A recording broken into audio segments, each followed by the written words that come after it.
Hi Virgo, and welcome to your weekly tarot reading. So I'll pull you an additional guidance card and then we'll shuffle the rest of the deck. So the sun will be in your 12th house. So the 12th house can sometimes be a feeling of lack of clarity, being in the moon, so being in this unknown. It's always a little bit of a challenging time when the moon's in your 12th house, okay? It's got incredible potential though as well. But let's have a look at the messages for Virgo. Give me one card and then I'll clarify your reading, okay? So you've got a change in the wind. So very clearly there's some change about to happen. This can be a version of a tower card. In your August general reading, it was a tower card that you were wanting. So when you want the tower card, you want a breakthrough from anything that's been oppressive. Basically, you want to break through the energy of the devil card, which is feeling stuck. Okay, so maybe this tower moment is about to happen. I will post a link underneath to your August reading because I think it stood out of any reading of all for me, your general reading. And there'll be a link to your Vimeo reading and your relationships, which, if I'm right, was totally bizarre. It was letting go. It was a very, very interesting storyline, Virgo. So let's have a look. 6 cards for Virgo. Please make it straightforward. Oh my god, the readings have been so complicated. Every single person's. So please make Virgo's not complicated. One more cut of the cards, please. I wonder if it's possible to have a non-complicated reading at the moment. So the Ace of Pentacles behind you, beautiful. New job, some sort of financial gift. The 3 of Wands is the gift. Okay, so it's not a punishment. Challenge, 7 of Wands. 8 of Wands in your relationship house. So it's going to be a lot of communication going on here. The Tower card underneath the 3 of Wands. Yeah. Do you know what, Virgo? And the Hangman's the outcome. My favourite tarot cards are the Tower, the Fool, and all the Aces. Yeah, because I'm also an astrologer, as most of you know. And the Tower card is the card that breaks through anything that's been oppressed. I can't bear how people read the Tower card. I know every reader's different. But the Tower card, I'm hoping, is this change you've been waiting for. Oh, you got the same cards as your general reading. The Tower card and the Sun. You're about to take, it's almost, Virgo, it's about to be your time. It's almost like the time you've been waiting for is about to be in your hands. And the happiness I feel when I read that, because as the Tower falls, all those oppressions, all those trying to make something happen, our light shines. Oh my gosh. Anyhow, enough excitement. Behind you is the Ace of Pentacles. Can you see the cards, guys? Okay, because YouTube cut the videos really strange shape. Behind you, the Ace of Pentacles, a sort of gift, might be a new job, some sort of financial assistance coming your way, okay? Now, the gift is the 3 of Wands. So the 3 of Wands is a card, you know its additional meaning, waiting for your ships to come in. But don't forget, Virgo, this is your gift, and you've already got these 3 wands. But sometimes it's a card of what I call the sacred pause. So stopping the world a little bit, looking out to the sea. So when we look out to the sea, we take time to reflect on new horizons, new potentials, that sort of thing, okay? Ooh, now the challenge is the Seven of Wands. So the Seven of Wands with the Ace of Cups. Oh God, Virgo, okay? And Ace of Cups is the eye of the divine. It's love. The Seven of Wands is about this door, okay? I actually love the Seven of Wands because if we value ourselves so highly, we do guard what's behind that door. So imagine what's behind that door is the most precious thing in this whole kingdom, which it is, Virgo. So you have a sort of a boundary up about who you allow into your life, who you share your sexuality, who you give your time to. And that's why I don't read the Seven of Wands the way that other people read the Seven of Wands, because quite often, if we have no self-esteem, we give ourselves away for nothing. And the fact this is showing up means to me that you've got this sense of your own value and your own preciousness. And see, when you have that, Virgo, everything changes. And a lot of the work that I do a lot of I'm also a therapist, so I do a lot of Skype work with people, and a lot of it is trying to get a sense of that inner preciousness. So no, I mean, don't give yourself away for crumbs. Don't give your preciousness away unless someone can meet you the way that you deserve to be met. Absolutely. Oh, I feel quite dizzy. Now, the Eight of Wands is how other people are showing up for you. There's going to be a lot of communication, okay? The Eight of Wands is also a card of travel.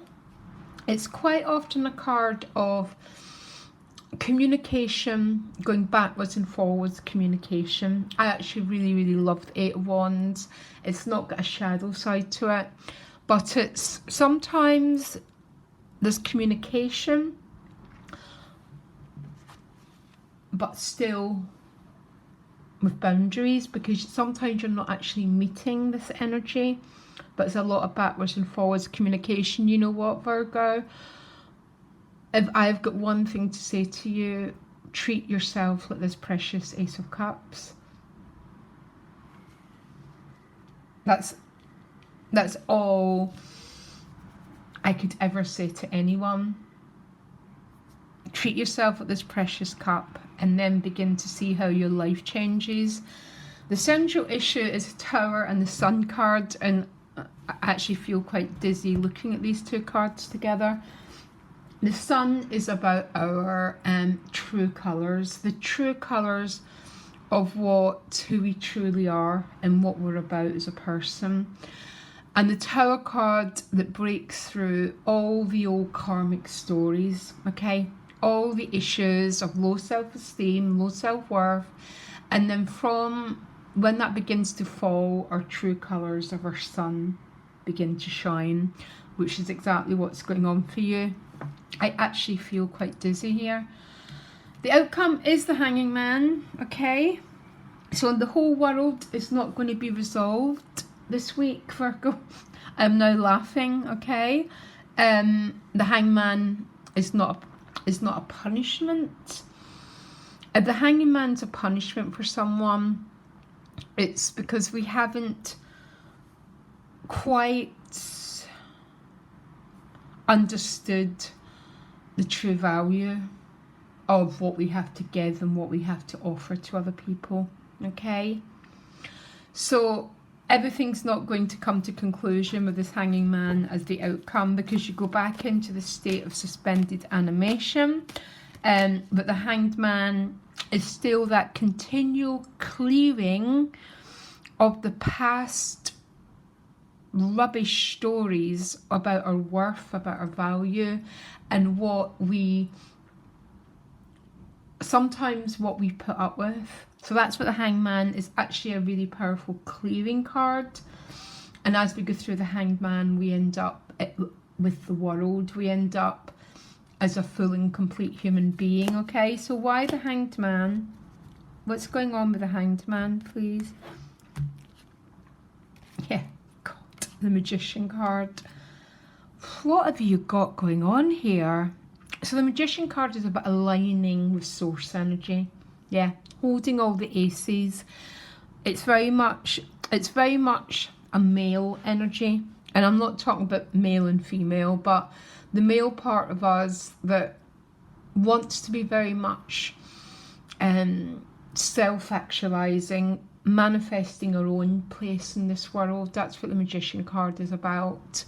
So there's almost a little bit of a descent into a little bit of peacefulness.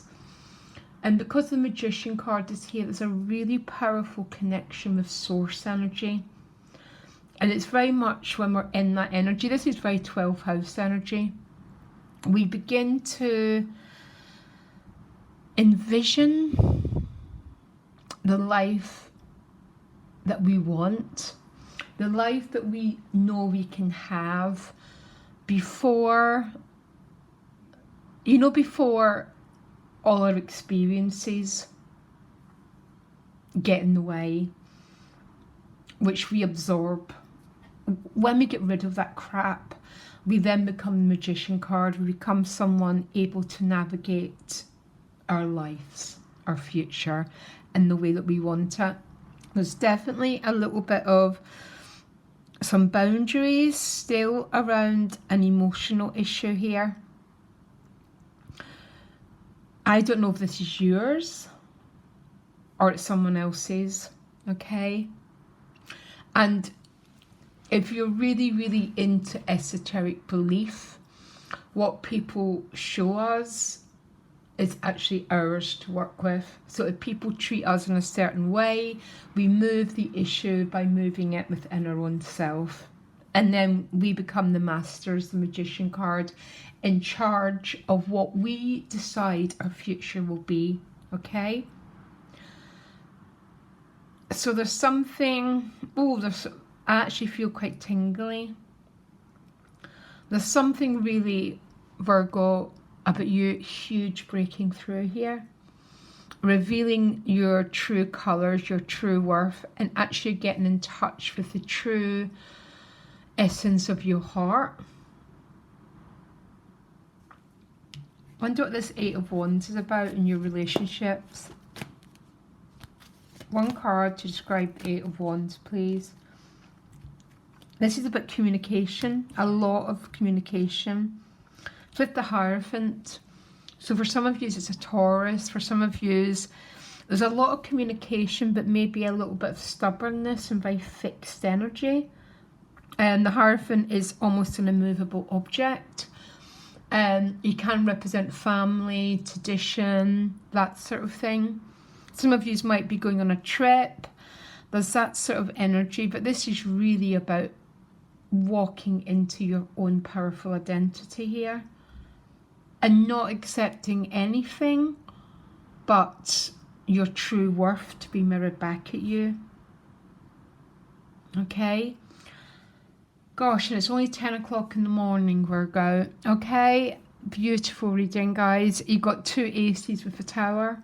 Oh, you know what? I can read for people for years, and it's when the Tower comes with the aces that I know something's really radically about to transform in your life. And I actually feel quite in awe of having done this tarot reading.